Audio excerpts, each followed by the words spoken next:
የፖሊዮ የተቀናጀ የክትባት ዘመቻ ስናካሄድ እውነት ለመናገር የህፃናትን ህይወት ለመታደግ እንደ ጤናው ዘርፈ ብዙ ስራዎችን ስንሰራ ቆይተናል።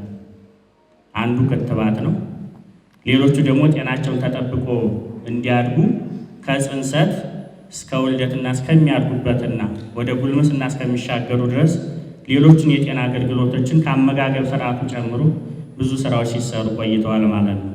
ምናልባት ዛሬ የተገናኘንበት አንዱና ዋናው የክትባት አገልግሎቶቻችን በተሟላ መንገድ እያደረስን ቢሆንም ግን ደግሞ የክትባት አገልግሎት በመስጠት የምንከላከላቸውን በሽታዎች በእጅጉም እየቀነስን ብንገኝም አሁንም ደግሞ እስከ መጨረሻው በሚባል ደረጃ ላይ ለማድረስ ትልቅ ስራ ይጠይቀናል ማለት ነው። የፖሊዮ በሽታ ለብዙ ነገር ያጋልጣል። ግን ደግሞ ዘርፈ ብዙ ስራዎችን በመስራታችን በተለይ ደግሞ የጤና ኤክስቴንሽን ፕሮግራማችን በጣም ውጤታማ በሆነ መንገድ በመከናወኑ ብዙ ስራዎችንም በመስራታችን ብዙ ነገሮችን ተሻግረናል። ግን አሁን እኛ እቅዳችን ትልቅ ነው። ይሄ በሽታ የማህበረሰብ ችግር ብቻ ሳይሆን እንደ ሀገርም እንደ ክልልም መጥፋት አለበት ብለን በዛ እቅድ ደረጃ እየሰራን ያለን። ስለዚህ በዚህ ጉዟችን ምንም እንኳን ትላልቅ ስራዎች ቢሰሩ አሁንም በአንዳንድ አካባቢዎች በክልላችን ቅድም እንደተጠቀሰውና በሀገሪቱ የመከሰት ነገሮች አሉ ማለት ነው።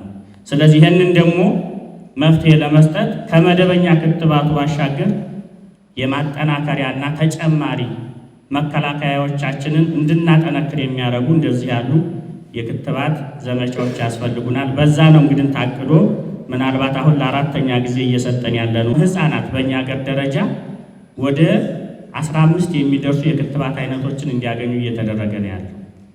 ምናልባትም የኛ የክልሉ ችግር እንኳን የሆነውንም ጭምር የወባ በሽታ አሁን በክትባት መንገድ እየተከላከልን ጅምር ስራዎች አሉ ማለት ነው። ወደ 5.7 ሚሊዮን ህፃናትን በዚህ ዘመቻ አድሬስ እናደርጋለን ብለን እንወስዳለን።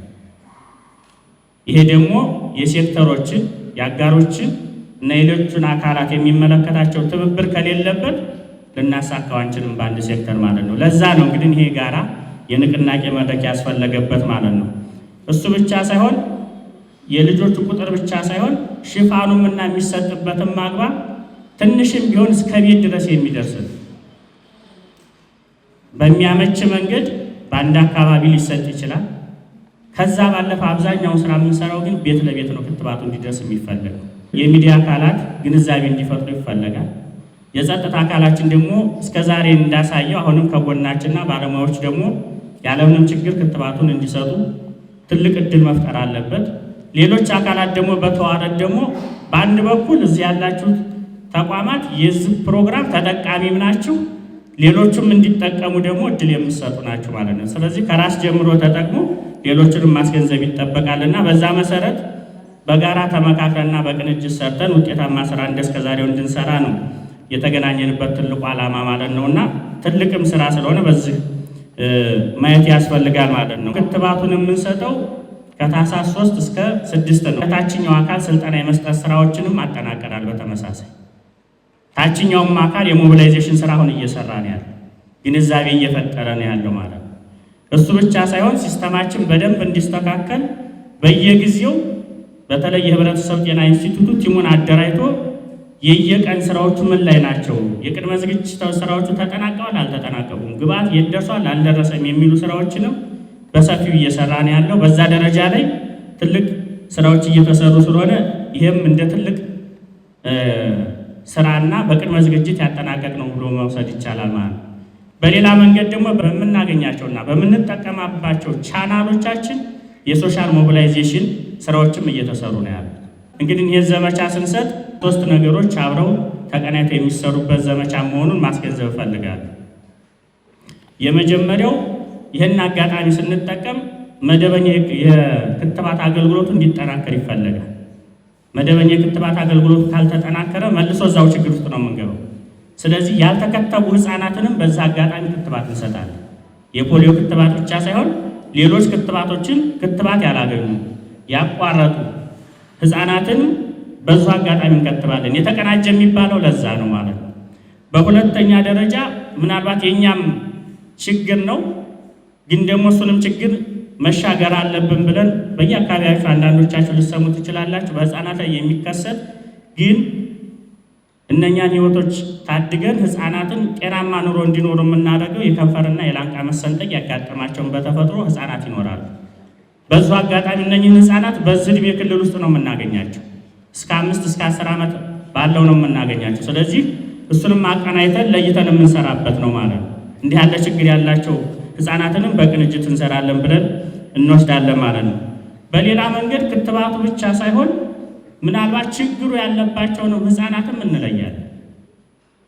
የእግር የእጅ መልፈስፈስ ያለባቸው የልጅነት ልምሽ ያለባቸው ህፃናትም ካሉ እነሱንም ኬዙንም እንለያለን ማለት ነው። ችግሩንም እንለያለን ማለት ነው። እና እነኚህ ተቀናይተው የሚሰሩ ቀላል የማይባሉ ስራዎች ናቸውና በዛ አጋጣሚ በተለይ እንደ ተቋም እንግዲህ በዚህ ሚዲያ የሚያዳምጡ የተቋም ኃላፊዎቻችን እነኚህ ስራዎቻችን በጣም ተቀናይተው የሚሰሩ መሆናቸውንም መግለጽ እፈልጋለሁ። ፖሊዮ ህፃናት ላይ ጉዳት የሚያደርስ በሽታ ጥንቃቄ ካልተደረገበት ልምሾ አድርጎ ከዚያ የሚገል በሽታ እንደሆነ በባለሙያዎች እየተነገረ ነው።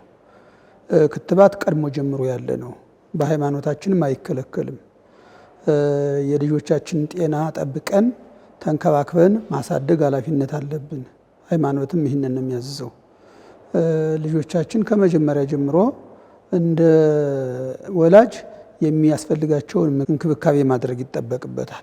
እንደ ጤና ደግሞ ወደ ጤና ጣቢያ እየሄዱ ባለሙያ የሚያዝዘውን መፈጸምና ማስፈጸም ተገቢ ነው የሚሆነው እና ፖሊዮ እንደ እድል ሆኖ ክልላችን ላይ በተለያዩ ጊዜያት ይከሰታል እና ይህንን መሰረት ተደርጎ ደግሞ የአማራ ክልል ጤና ኢንስቲትዩት ክትባቶች በየጊዜው እንደዚህ በንቅናቄ መድረክ እየተፈጠረ ወደ ታች እየተወረደ የሚደረገው ክትባት ተገቢ ነው። ተገቢ ከመሆኑም ባሻገር ሁሉም ባለድርሻ አካል ሊፈጽመው የሚገባ ነው። ድርሻችን እያንዳንዳችን ወስደን እስከ ታች ድረስ ለህብረተሰቡም የማስገንዘብ ስራ በተለይ ትምህርት ቤት ላይ ነው ህፃናቱ የሚገኙና ትምህርት ቤት ላይ ከኬጂ 1 እስከ ኬጂ 3 ያሉትን ህፃናት የማስከተብ ኃላፊነት የትምህርት ቤት መምህራን፣ ርዕሳነ መምህራን፣ እንደገና ወላጆች እኛም በየድርሻችን በሃይማኖት ክልክል እንዳልሆነ ልጆችን አስከትቦ ጤና እንዲያገኙ የማድረግ ሃይማኖታዊ ግዴታም የወላጅ ግዴታም እንደሆነ የማስተማር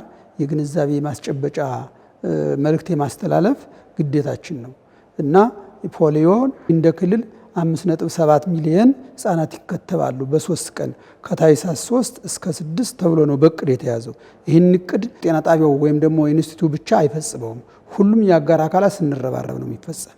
ስለዚህ ተገቢ ነው ብዬም ስለማስብ ሁላችንም ድርሻችን ወስደን ይህንን ንቅናቄ እስከታች ድረስ አድርሰን የመፈጸም የማስፈጸም ግዴታ አለብን።